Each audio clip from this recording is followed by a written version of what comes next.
الرحيم يا أيها الناس اتقوا ربكم الذي خلقكم من نفس واحدة وخلق منها زوجها وبث منهما رجالا كثيرا ونساء واتقوا الله الذي تساءلون به والأرحام إن الله كان عليكم رقيبا صدق الله العلي العظيم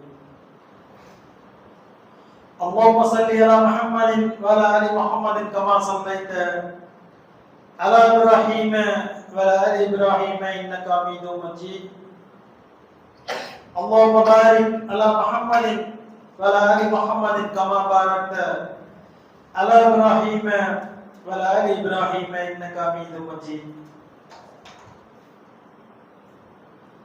قال النبي صلى الله عليه وسلم إياكم محدثات الأمور كل محدث بدعة وكل بدعة ضلالة وكل ضلالة في النار صدق الله العلي العظيم.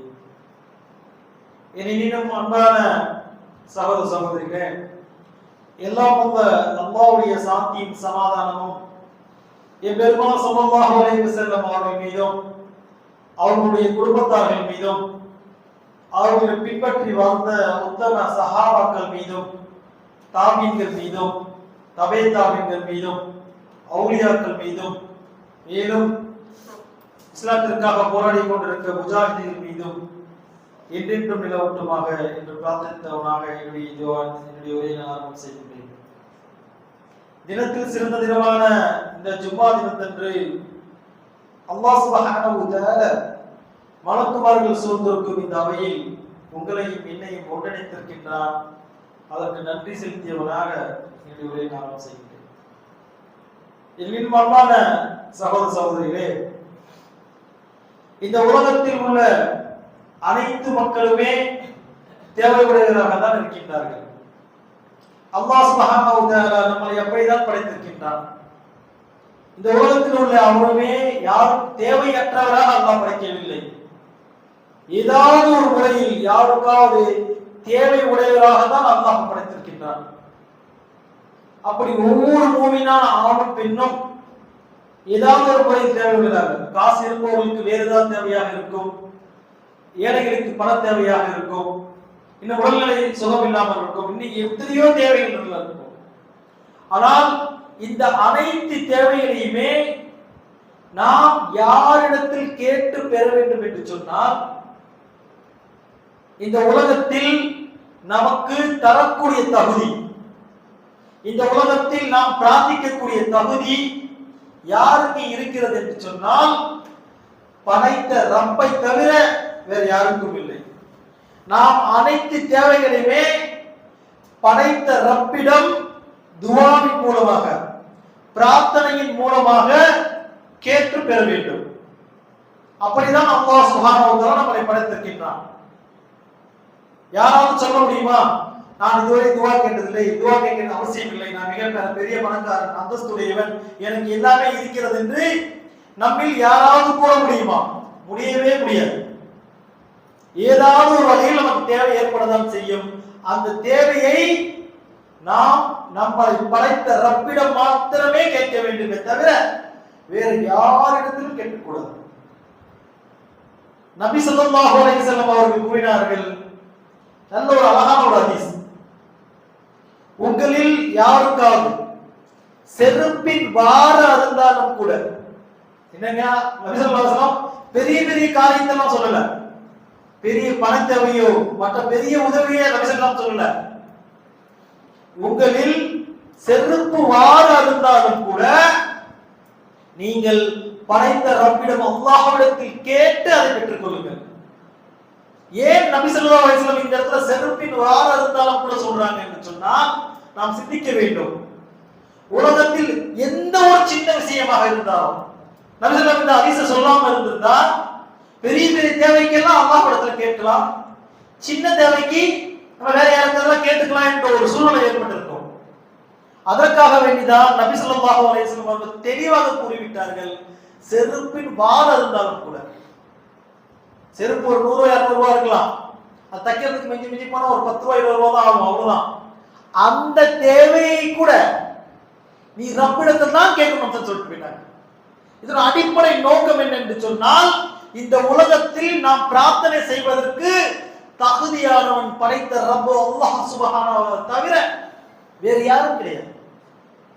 அதற்குதான் அழுத்தமான ஒரு ஹதீஸ் நாம் சிந்தித்து பார்க்க வேண்டும். அப்பொழுது நம்முடைய தேவை யாரிடத்தில் கேட்க வேண்டும் என்று சொன்னால் படைத்த ரப்பிடத்தில் மாத்திரம் தான் கேட்க வேண்டும்.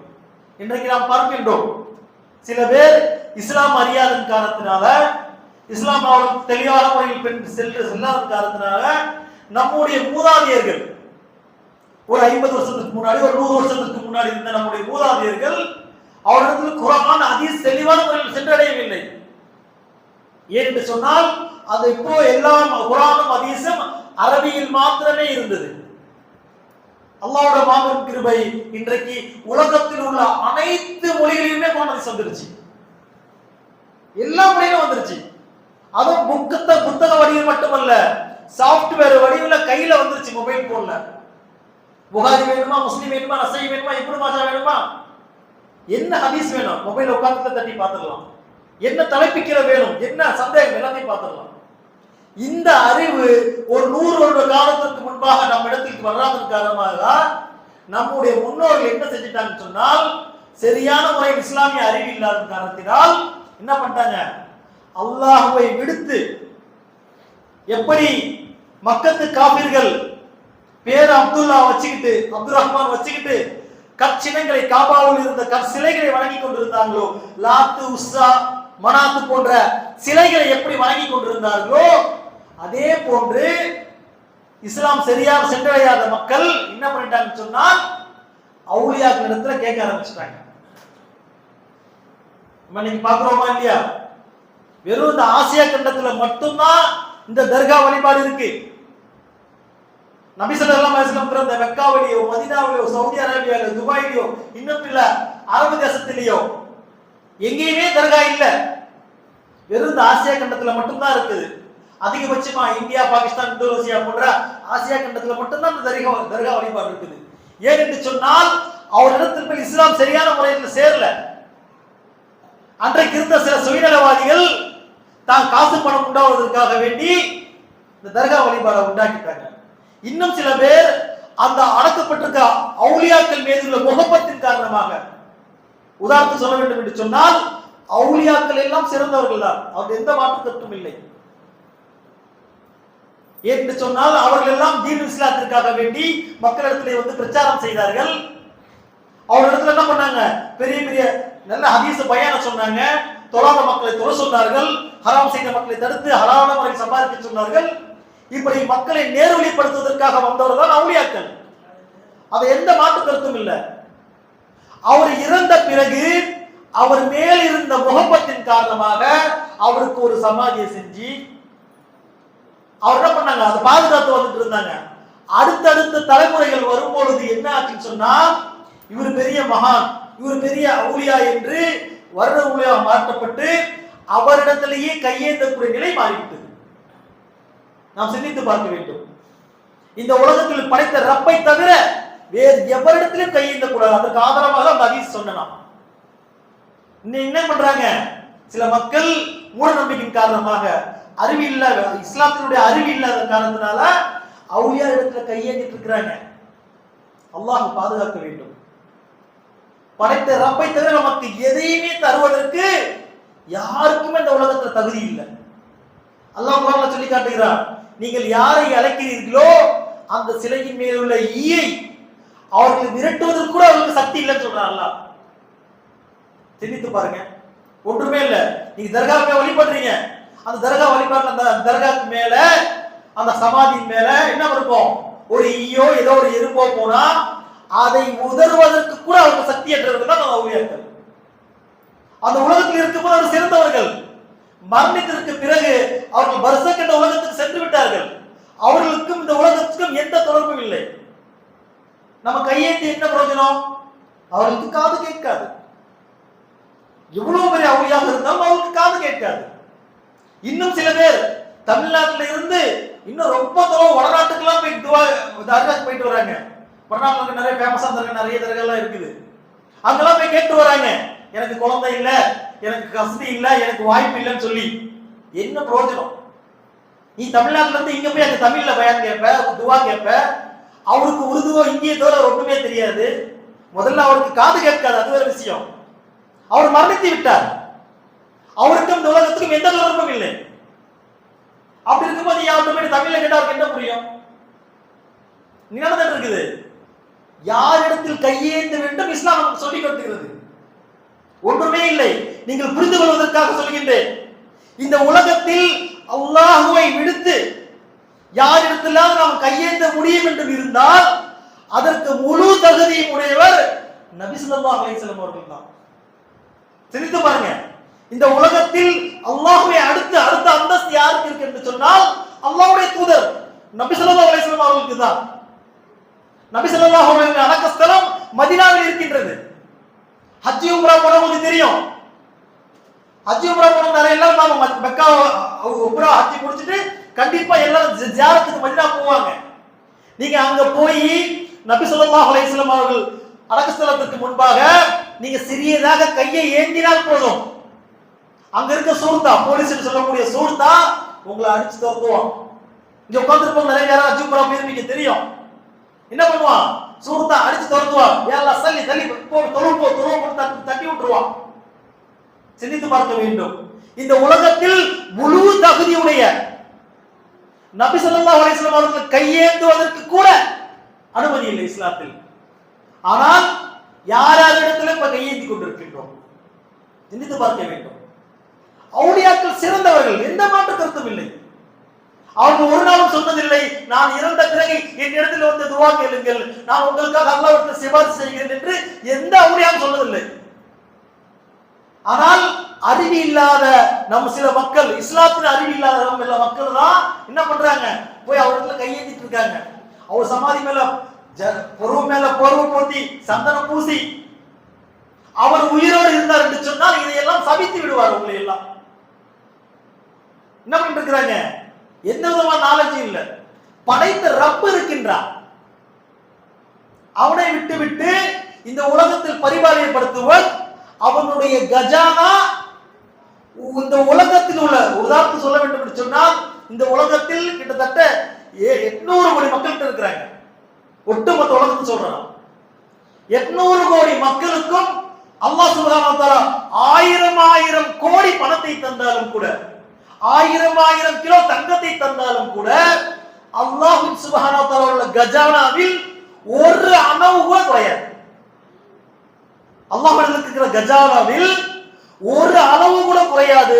இந்த உலகத்தில் இருக்கிற ஒட்டுமொத்த மக்களுக்கும் கோடான கோடிய பணத்தை கொடுத்தாலும் கூட அப்படிப்பட்ட தகுதி உடைய ரப்பை விட்டு விட்டு யாரிடத்திலுமே கையேந்தி கொண்டிருக்கின்றோம். இது முதல் தவறு. சிந்தித்து பார்க்க வேண்டும். அவுலியாக்களை நாம் நிந்திக்க கூடாது. அதே இடத்தில் அவர் மேல் உங்களுக்கு முகமத் இருந்ததுன்னு சொன்னால் அவர் என்ன நமக்கு வழிகாட்டினாரோ, அவர் நமக்கு என்ன அறிவுரை கூறினாரோ அந்த அறிவுரைப்படி நடக்க வேண்டுமே தவிர அவரிடத்தில் போய் கையேந்த கூடாது. அவர் ஒரு நாள் சொல்லவே இல்லை. சிந்தித்து பார்க்க வேண்டும். அப்ப இந்த பிரார்த்தனையில் முதலாவதாக வருவது எதுவென்று சொன்னால் நாம் யாரிடத்தில் பிரார்த்திக்க வேண்டும் என்று சொன்னால் படைத்த ரப்பை தவிர வேற யாரிடத்திலும் பிரார்த்தனை செய்யக்கூடாது. இது முதல் பயன்.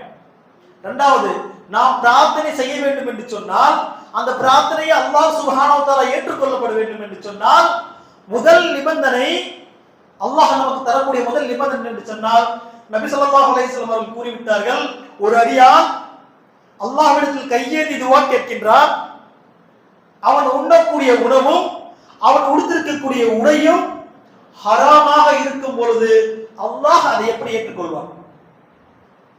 தெளிவா சொல்லிட்டாங்க. நீ கையேந்தி இப்படி வேணா துவா கேட்கலாம். நீ துவா கேட்கும் போது நீ சாப்பிடக்கூடிய சாப்பாடு இருக்குல்ல, உன்னுடைய உணவு ஹராமாக இருந்துச்சுன்னு சொன்னா, நீ போட்டிருக்க ட்ரெஸ் ஹராமா இருந்துச்சுன்னு சொன்னா நீ என்ன துவா பண்ணாலும் உங்க ரிஜெக்டட் தான். அல்லாஹ் ஏத்துக்க மாட்டான். முதல் நிபந்தனை அதுதான். உன்னுடைய உணவும் உன்னுடைய உடையும் ஹராமா இருந்ததுன்னு சொன்னா நீ என்ன துவாக்கள் அல்லாஹ் ஏத்துக்க மாட்டான். நான் சொல்லல, தெளிவா சொல்லிட்டாங்க. அப்ப முதல் நிபந்தனை உன்னுடைய பிரார்த்தனை ஏற்றுக்கொள்ளப்பட வேண்டும் என்று சொன்னால், நீங்க இப்ப ரொம்ப நாளா துவா கேட்டே இருப்பீங்க, அல்லாஹ் எனக்கு தரல, அது இன்னும் வேற சரத்துக்கெல்லாம் இருக்குது. இருந்தாலும் நம்ம சிந்திக்கக்கூடிய முதல் விஷயம், நான் சம்பாதிப்பது ஹராமா ஹலாலா என்ற சிந்தனை நமக்கு வர வேண்டும். சில பேர் இருக்கிறாங்க, பெரிய ஞானிய சூனியா மாதிரி பேசுவாங்க. நான் தொழிலாம் செய்வேன், எல்லாம் பண்ணுவேன், ஆனா பிசினஸ் வந்துட்டா அப்படி இப்படி பண்ணாதான் சம்பாதிக்க முடியும், நேர்மையா சொன்னா சம்பாதிக்க முடியாதுன்னு சொல்லுவாங்க. நீ அப்படி பண்ண முடியல, நீ சம்பாதிக்க தேவையே இல்லை. நீ நேர்மையால் சம்பாதித்தால் மட்டும்தான், ஹலாலான முறையில் சம்பாதித்தால் மட்டும்தான் அல்லாஹ் உனக்கு பரக்கத்தை தருவான், உன்னுடைய துஆவை அங்கீகரிப்பான். ஏதோ மாற்று மத காபிர்கள் சொல்வது போல பிசினஸ்னா பொய் சொன்னாதான் பிசினஸ் அப்படின்னு சொன்னால் அது காபிர்களுடைய சித்தாந்தம், முஸ்லிமுடைய சித்தாந்தம் அல்ல. ஒரு இஸ்லாம் என்று சொன்னால், ஒரு மூமின் என்று சொன்னால் அவன் இப்படிதான் வியாபாரம் செய்ய வேண்டும் என்று வரைமுறை இருக்கிறது. ஒரு முறை நபி ஸல்லல்லாஹு அலைஹி வஸல்லம் அவர்கள் மதீனா வீதியில் நடந்து சென்று கொண்டிருக்கிறார்கள். ஒரு நபர் தானியம் விற்றுக் கொண்டிருக்கின்றார். அந்த தானிய பைக்குள்ள கையை விடுறாங்க. கையை விட்டு பாக்குறாங்க. கையை விட்டு பார்த்தா மேல மட்டும் கொஞ்சம் நல்ல காஞ்ச தானியமா இருக்குது, கீழே அடியில எப்படி இருக்குது, ஈரமா இருக்குது. நபி ஸல்லல்லாஹு அலைஹி வஸல்லம் அந்த வியாபாரியை கண்டிக்கிறார்கள். நினைச்சு பாருங்க, ஒரு காஞ்ச தானியம், ஒரு உதாரணத்துக்கு நெல்லை எடுத்துக்கங்க. ஒரு நெல்லை காஞ்ச நெல்லை ஒரு மூட்டை ஃபுல்லா அடுக்குனீங்க சொன்னா, உதாரணத்துக்கு சொல்ற ஒரு 10 கிலோ இருக்கும் அப்படின்னு சொன்னா, ஈரமான நெல்லை நீங்க அதே மூட்டையில வச்சீங்கன்னா 15 கிலோ இருக்கும், ஒரு 13 கிலோவாவது இருக்கும். இப்போ 3 கிலோ அந்த ஈர தண்ணியுடைய வெயிட் அது. கொஞ்ச நாள்ல காஞ்சதுக்கு அப்புறம் அந்த நெல் என்ன ஆயிரும், 13ல இருந்து திரும்ப 10 கிலோக்கு ஆயிரும். நபிசல்லாம் அதான் கண்டிக்கிறாங்க அந்த வியாபாரியை, நீங்கள் சரியான அல்லாஹ்வுக்கு அஞ்சிக் கொள்ளுங்கள், சரியான முறையில் வியாபாரம் செய்யுங்கள் என்று. அப்ப சிந்தித்து பார்க்க வேண்டும், ஒரு மூமின் என்றால் இப்படிதான் வியாபாரம் செய்யணும். அப்படி செஞ்சு நீ அதன் மூலமாக ஹலாலான முறையில் நீ சம்பாதித்து அல்லாஹ்விடத்தில் கையேந்தினால்தான் அல்லாஹ் உன் துஆவை அங்கீகரிப்பான். நீ உன் பார்த்த இஷ்டத்துக்கு ஹராமான பிசினஸ் என்ன வேணாலும் பண்ணலாம், பொய் சொல்லலாம், திருடலாம், ஏமாத்தலாம், அவன் பணத்தை மோசடி செய்யலாம், இப்படிலாம் நீ பண்ணிட்டு அல்லாஹ்விடத்தில் கையேந்தினா அல்லாஹ் உனக்கு கொடுத்துருவானா? நிச்சயமாக தர மாட்டான். உங்கள் துஆ அங்கீகரிக்கப்பட மாட்டாது, தூக்கி குப்பையில் எறியப்படும். அப்ப முதல் சரத்து, நம்முடைய வியாபாரம், நம்முடைய சம்பாத்தியம் ஹலாலான முறையில் இருக்க வேண்டும். நம்முடைய உணவும் நம்மளுடைய உடையும் ஹலாலான முறையில் இருக்க வேண்டும். அப்படி இருந்தால் மட்டும்தான் அல்லாஹ் சுப்ஹானஹு வ தஆலா நம்முடைய துஆவை அங்கீகரிப்பான். இது முதல் சரத்து. அடுத்தது இதெல்லாம் நம்ம ஹலாலான முறையில் சம்பாதிச்சிட்டோம், கரெக்டா தான் இருக்கிறோம் அப்படின்னு சொன்னால் துஆ எப்படி செய்ய வேண்டும் என்று ஒரு வரைமுறை இருக்கிறது. நமக்கு தேவை ஏதாவது ஒன்று தேவைன்னா எல்லாம் வந்துட்டோம், தொழுது முடிச்சிட்டோம், உடனே கையேந்தி எல்லாம் எனக்கு இது கொடு, எல்லாம் எனக்கு அதை கொடுங்க எல்லாம் கேட்கறது இல்லை. நபி ஸல்லல்லாஹு அலைஹி வஸல்லம் அவர்கள் தெளிவான முறையில் நம்ம சொல்லி கொடுத்துட்டாங்க. எப்படி துஆ செய்ய நம்ம சொல்லி கொடுத்துருக்காங்க. முதல்ல சொல்லிட்டாங்க, ஹலாலா சம்பாரிச்சுக்கப்பா, அப்படி ஹலாலா சம்பாரிச்சு அல்லாஹ்ட்ட துஆ கேளு, அல்லாஹ் ஏற்றுப்பா அப்படின்னு. அடுத்து சொல்றாங்க எப்படி துஆ செய்யணும் சொல்லி கொடுக்குறாங்க. எப்படி துஆ செய்யணும்? ஒரு மனிதன் துஆ செய்யும் போது முதலில் அல்லாஹ் சுப்ஹானஹு வ தஆலாவை புகழ வேண்டும். அல்லாஹ் சுப்ஹானஹு புகழ வேண்டும். யார்கிட்ட கேட்க போற நீ? அகிலத்தாரின் மிக பெரும் ரப்பிட்ட நம்ம கேட்க போற நீ. உன்னை படைத்த ரப்பிடத்தில் நீ கேட்க போற. எடுத்த உடனே ரப்பே எனக்கு இதை கொடு, ரப்பே எனக்கு இதை கொடு அப்படி கேட்க கூடாது. முதலில் அவனை புகழ வேண்டும். நீ அடியான், நீ அவனை புகழ்ந்தாதான் அல்லாஹ் உனக்கு தருவான். எப்படி புகழ வேண்டும்? சூரத்துல் ஃபாத்திஹாவை முதலில் ஓத வேண்டும். கையை ஏந்திர உடனே அல்ஹம் சூரா ஓதுங்க. முதல்ல அல்ஹம் சூரா ஓதணும். பிறகு அல்லாஹ்வை புகழக்கூடிய இன்னும் நிறைய இருக்குது. நபி ஸல்லல்லாஹு அலைஹி வஸல்லம் அவர்கள் சொல்லி காட்டினார்கள், என்னுடைய சகோதரர் யூனுஸ் நபி ஓதிய, யூனுஸ் நபி பத்தி வரலாறு எல்லாருக்கும் தெரியும். யூனுஸ் நபிய மீன் முழுங்கிருச்சு. இப்ப மீன் வயிற்றுல இருந்து யூனுஸ் அலைஹிஸ்ஸலாம் ஒரு துஆ ஓதிட்டே இருந்தாங்க. அல்லாஹ் அவரை மன்னித்து மீன் வயிற்றுல இருந்து ஒரு வெளியேற்றினான். அந்த துஆ எல்லாருக்கும் தெரியும், சின்ன துஆ தான். கொரோனா காலகட்டத்தில் நிறைய பேர் ஓதிட்டு இருந்த துஆ தான். லா இலாஹ இல்லா அன்த சுப்ஹானக இன்னி குன்து மினல் ஸாலிமீன். லா இலாஹ இல்லா அன்த சுப்ஹானக இன்னி குன்து மினல் ஸாலிமீன். இந்த துஆவை என்ன சொல்றாங்க? எவருடைய சகோதரர் யூனுஸ் நபி ஓதிய அந்த துஆவை ஓதி அல்லாஹ்விடத்தில் பிரார்த்திக்கிறாரோ அல்லாஹ் அதை அங்கீகரிக்கின்றான் என்று. அப்ப இந்த சின்ன துஆ லா இலாஹ இல்லா அன்த சுப்ஹானக இன்னி குன்து மினல் ஸாலிமீன் அந்த துஆவை முதலில் நாம் கையை ஏந்தி, சில பேர் பார்ப்போம் கையை ஏந்தி தான் துஆ செய்யணும். சில பேர் கையை மடியில வச்சுப்பாங்க, சில பேர் தொலைல வச்சுப்பாங்க, இன்னும் சில பேர் இங்க இருந்து அப்படி தூக்க மாட்டாங்க, வயிற்றுக்கு மேல கையே போவாது. நீ கேட்பது உன்னிடத்தில் ரப்பிடத்தில், நீ கையை ஏந்த வேண்டும். ஏந்த வேண்டும் என்று சொன்னால் உனக்கு குறைந்தபட்சம் உன்னுடைய முகத்துக்கு நேராகும். உன்னுடைய கையை அதுக்கு மேல தூக்கினா எல்லாரும் துவா கேட்கணும். கீழே இப்படி வச்சுக்கிட்டோம், வயிற்றுக்கு நேரம் சும்மா அப்படி கிட்ட வச்சுக்கிட்டோ துவா கேட்க கூடாது. கையை ஏந்தி அல்லாஹ்விடத்தில் துவா கேட்க வேண்டும். கையை ஏந்தியவுடன் சூரத்துல் ஃபாத்திஹாவை அல்ஹம்து சூராவை ஓத வேண்டும். அதற்கு பிறகாக அல்லாஹ்வை புகழ்வதாக இந்த லா இலாஹ இல்லல்லாஹ் சுப்ஹானக இன்னி குன்து மினல் ஸாலிமீன் ஓதலாம். அடுத்து இப்ராஹிம் நபி ஓதிய அழகான துவா இருக்குது, ஹஸ்புனல்லாஹு வ நிஅமல் வக்கீல். இப்ராஹிம் நபி அலைஹிஸ்ஸலாம் நெருப்பு குண்டத்துக்கு தூக்கி போனாங்க, அவங்க பாதுகாப்பு தேடின அந்த துவா, ஹஸ்புனல்லாஹு வ நிஅமல் வக்கீல், அல்லாஹ்வே எனக்கு போதுமானவன். அந்த துவாவை நீ அல்லாஹ்வே எனக்கு பொறுப்பெடுக்க கூடியவன், அந்த துவா ஓதலாம். அதற்கு பிறகு நபி ஸல்லல்லாஹு அலைஹி வஸல்லம் அவர்கள் இன்னும் ஒன்று நமக்கு கற்றுத் தந்தார்கள், துவா கேட்பதற்கு முன்பாக ஓதக்கூடிய சூரா. என்ன துவா என்று சொன்னால், எவர் ஒருவர் அல்ஹம்து சூராவை ஓதிவிட்டு சூரத்துல் பக்கராவுடைய கடைசி 2 ஆயத்து, அது வெறும் கடைசி 2 ஆயத்து தான், இருந்தாலும் ஒரு பக்கம் வரும். கடைசி 2 ஆயத்து ஒரு பக்கம் வரக்கூடியதா. நீங்கள் மனனம் செய்ய நினைத்தால் அழகாக செய்யலாம். மனனம் செய்ய நினைச்சா ரொம்ப ஈஸி தான், நினைச்சு பார்க்க முடியல. அந்த கடைசி 2 ஆயத்தை, அந்த 2 ஆயத்தை மனப்பாடம் பண்ணி ஓதணும் என்று சொன்னால், அப்படி என்று சொல்றாங்க, எவர் ஒருவர் அல்ஹம்து சூராவை ஓதி சூரத்துல் பக்ராவுடைய கடைசி 2 ஆயத்தை, அந்த 2 ஆயத்தையும் ஓதி எவர் அல்லாஹ்விடத்தில் தன்னுடைய தேவையானதை கேட்கிறாரோ அல்லாஹ் அதை அங்கீகரிக்கின்றான். அப்ப துவா கேட்கணும்னா இவ்வளவு வரமுறை இருக்குது. நம்ம எடுப்புல போயிட்டு கையை ஏறினோம்னா எடுத்து ஸ்பாட்லயே எனக்கு இதை கொடு இதை கொடு கேட்க கூடாது.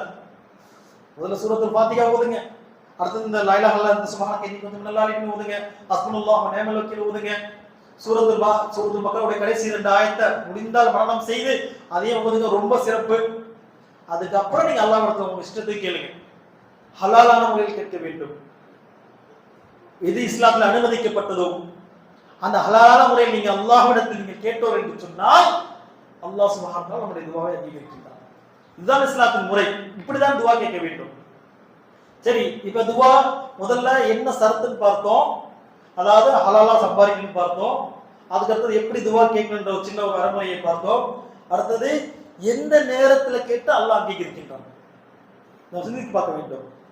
ஒரு குறிப்பிட்ட சில நேரங்கள் இருக்கிறது, எப்ப வேண்டுமானாலும் கேட்கலாம். துஆ கேட்பதற்கு நேரம் காலம் கிடையாது, எப்போது வேண்டுமானாலும் கேட்கலாம். துஆ கேட்கணும்னா ஒரு அவசியமா இல்லை, நின்ற இடத்துல இருந்து எப்ப வேணாலும் கேட்கலாம். ஆனால் இன்னும் சில நேரம், குறிப்பிட்ட நேரம் இருக்கிறது, அந்த நேரத்தில் கேட்டால் சிறந்ததாக இருக்கிறது. அது முதலாவது சிறந்த நேரம் எதுவாக இருக்குது என்று சொன்னால் தஹஜ்ஜுத் டைம் தான். சுபுஹ் நமாஸ், சுபுஹ் தொழுவதற்கும் ஒரு 1 மணி நேரத்துக்கு முன்பாக, ஒரு 1.5 மணி நேரத்துக்கு முன்பாக இருக்கக்கூடிய அந்த தஹஜ்ஜுத் டைம்ல நம்ம கேட்டோம்னு சொன்னால் துஆ ஏற்றுக்கொள்ளக்கூடிய ஒரு நேரமாக இருக்கிறது.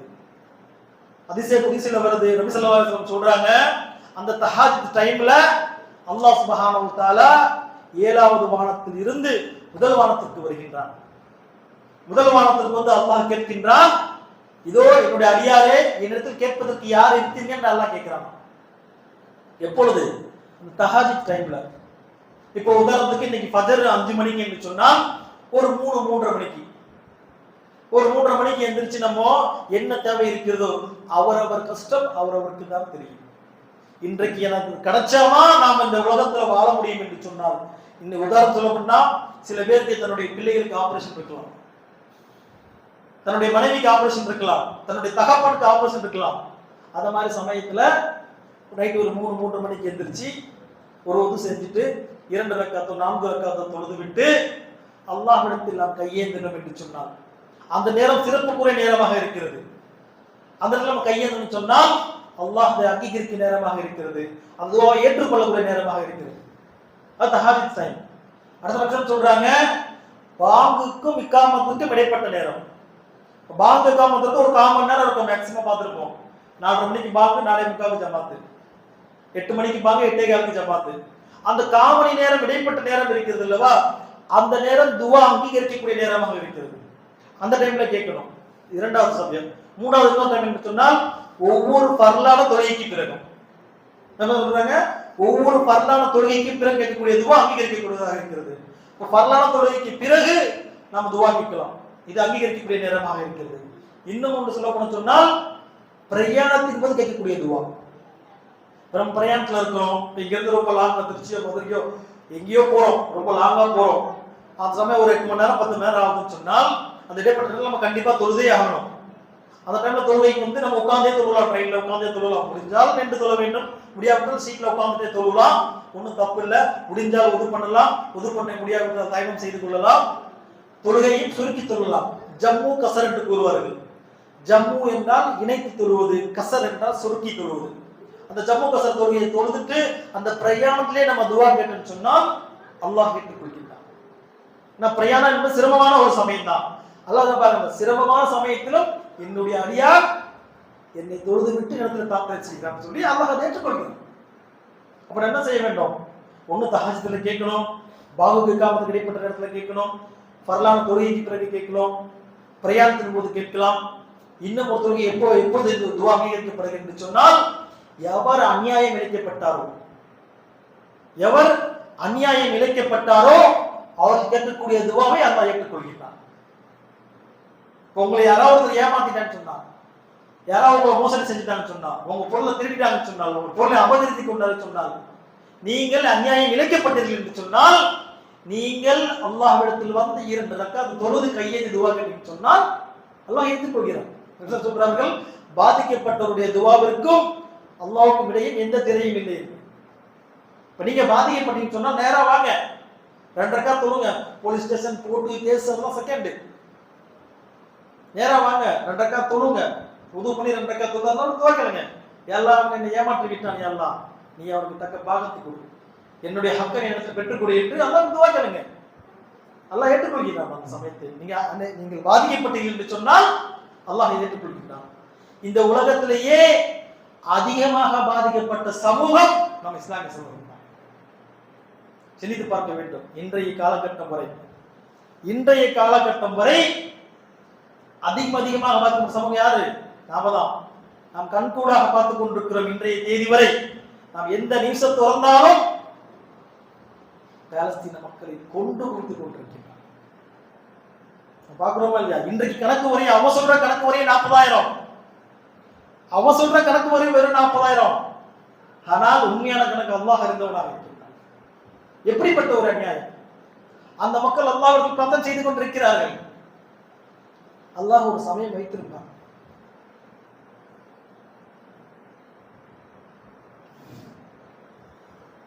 நிச்சயமாக பாலஸ்தீன் மக்களுக்கு வெற்றியை கொடுப்போம். நம்மளுடைய கடமை என்னவென்று சொன்னால் அந்த மக்களுக்காக பிரார்த்தனை செய்ய வேண்டும். பார்க்கிறோமா இல்லையா? பச்சிலம் குழந்தையை கொண்டு குவித்துக் கொண்டிருக்கிறார்கள். இன்னும் எத்தனையோ ஆண்கள் பெண்கள் எல்லாத்தையும் கொண்டு குவித்துக் கொண்டிருக்கிறார்கள். வீடுகள் தரைமட்டமாக்கப்பட்டுக் கொண்டிருக்கிறது. பாலஸ்தீன் மக்கள் அநியாயம் இழைக்கப்பட்ட மக்கள். அவருடைய துவாவை எல்லாம் அங்கீகரிக்கின்றார். அவருக்காக வேண்டி நாமளும் துவா செய்யணும். பார்க்கிறோமா இல்லையா? எப்படிப்பட்ட ஒரு அநியாயம்! அல்லாஹ் சுப்ஹானஹு வ தஆலா நமக்கு எப்படிப்பட்ட ஒரு வாக்கியத்தை இருக்கின்றார். நம்ம ஏசில உட்கார்ந்துட்டு இருக்கிறோம், நல்லா குழுகுன்னு ஏசில உட்கார்ந்து பயன் கேட்டுட்டு இருக்கிறோம். ஆனா பாலஸ்தீன் மக்கள் உண்ண உணவு இல்லாமல் எப்படிப்பட்ட சூழ்நிலை வந்து கொண்டிருக்கிறார்கள். அந்த மக்களுக்காக நாம் துவா கேட்க வேண்டும், அதிகமாக கேட்க வேண்டும். என்று சொன்னால் அவர்கள் அநியாயம் இழைக்கப்பட்ட மக்கள். நாம் சிந்திக்க வேண்டும், எப்படிப்பட்ட ஒரு சூழ்நிலை. ஆனால் இது எல்லாம் மிகப்பெரும் கொடுமை என்னவென்று சொன்னால் நாம கொஞ்சம் வருத்தப்பட்டு இருக்கிறோம். ஆனால் எல்லாம் வல்லரசை பெற்றுக் கொண்டிருக்கிற அரபு தேசம் வேடிக்கை பார்த்துக் கொண்டிருக்கிறது. இந்த உலகத்திலேயே நம்முடைய முதல் எதிரி யார் என்று சொன்னால் யூதன் தான். அதுக்கு அடுத்தபடியாக மிகப்பெரும் எதிரி யார் என்று சொன்னால் சவுதி அரேபியா, துபாய் போன்ற அரபு நாடுகள் தான். அல்லாஹ் சிறியதாக ஒரு சின்ன ஒரு அழிவை காட்டிவிட்டான் துபாய்க்கு. அதனால் அதெல்லாம் ஒன்றுமில்லை, அவர் சரி செய்து விட்டார்கள். ஆனால் உண்மையாவலேயே உலகத்தில் முதல் எதிரி யூதனை தவிர அடுத்த மிகப்பெரும் எதிரி சவுதியும் துபாயும் தான். மற்ற எல்லா அரபு தேசமும் தான். சிந்து பார்க்க வேண்டும். சவுதியோ துபாயோ மற்ற நாடுகள் நினைத்தால் அவர்கள் உலக ஆசையை அவர்கள் கட்டுப்படுத்தி விட்டு என்று சொன்னால் அவர்கள் பாலஸ்தீன் மக்களை பாலஸ்தீனை போன்ற இன்னும் புதியதாக ஒரு பாலஸ்தீனை உருவாக்க அளவுக்கு வல்லரசு படைத்த நாடுதான் சவுதி. இப்ப உதாரணத்துக்கு பாலஸ்தீன் ஒரு 100-200 சதுர கிலோமீட்டர் இருக்கும் என்று சொன்னால் 100-200 சதுர கிலோமீட்டர் இன்னொரு புதிய நாடாக உருவாக்கி அதுல 1000 பில்டிங்களை கட்டி மக்களுக்கு எல்லா வசதி வாய்ப்பும் செய்து தரக்கூடிய சக்தி காசு யார்கிட்ட இருக்குன்னு சொன்னா சவுதிட்ட இருக்குது, யுஏஇ போன்ற துபாய் நாட்டில் இருக்குது. ஆனால் அவர்கள் உலக ஆசைக்காக வேண்டி அமெரிக்காவுக்கும் பிரிட்டனுக்கும் இஸ்ரேலுக்கும் பயந்து கொண்டு அமைதி காத்துக் கொண்டிருக்கிறார்கள். மறுமையில் அல்லாஹ்விடத்தில் அவர்கள் பதில் சொல்லுங்க, தெரிந்து பார்க்கணும். நாமெல்லாம் வருத்தப்பட்டு கொண்டிருக்கிற மீச பார்த்துட்டு நம்மளால துவா தவிர எதுவுமே செய்ய முடியாது. ஆனா எல்லா வசதிகளும் இருந்தும் வேடிக்கை பார்த்து கொண்டிருக்கிற இந்த மக்களை அல்லாஹ் சும்மா விடணும். சிந்திச்சு பார்த்து நினைச்சு பாருங்க, பச்சிலம் குழந்தையை துண்டு துண்டாக சிதறி கிடைக்கிறது, அதை வேடிக்கை பார்த்துக் கொண்டிருக்கின்றான் சவுதி மன்னன். அவன் மண் வேடிக்கை பார்த்துக் கொண்டிருக்குது. கேளிக்கை விடுதிகளையும் இன்னும் என்னென்ன செய்ய வேண்டும் என்று சவுதியை தன்னுடைய நாடை எப்படி இன்னும் யூரோப்பாக மாற்றலாம் நினைத்துக் கொண்டிருக்கின்றான். பாலஸ்தீன மக்களை அவன் கொண்டு குவித்துக் கொண்டிருக்கிறார்கள், வேடிக்கை பார்த்துக் கொண்டிருக்கின்றான். அல்லாஹ் பாதுகாக்க வேண்டும். அப்படிதான் சொன்னாங்கல்ல, வறுமை நாட்களில் மக்களுடைய மகனத்தில் வகன் என்ற உலக ஆசை வந்துவிடும் என்று சொன்னார்கள். அந்த உலக ஆசைதான் இன்னும் கோடான கோடி பணம் சம்பாதிக்க வேண்டும், ஆடம்பரிய வாழ்க்கை வாழ வேண்டும் என்பதற்காக சவுதி போன்ற நாடுகள் மிகவும் கீழ்த்தனமாக நடந்து கொண்டிருக்கிறார்கள். அல்லாஹ் சொல்லுகிறார் குர்ஆனில், இன்னமல் முஃமினூன அனைவரும் சகோதரர்கள் என்று சொல்லுகின்றார். அவர்கள் நம்ம கூட பிறக்கவில்லை என்று சொன்னால் அவர்கள் நம்முடைய சகோதரர் தான். சவுதி வேடிக்கை பார்த்துக் கொண்டிருக்கிறார். அல்லாஹ் பாதுகாக்க வேண்டும். நான் ஏன் அந்த டைம் சொன்னா, நம்ம அந்த மக்களுக்காக வேண்டியும் அல்லாஹ்விடத்தில் நாம் துஆ கேட்க வேண்டும். அப்படிப்பட்ட நன்மக்களாக மாறுவதற்கு அல்லாஹ் உங்களுக்கும் எனக்கு தௌஃபீக் செய்வானாக.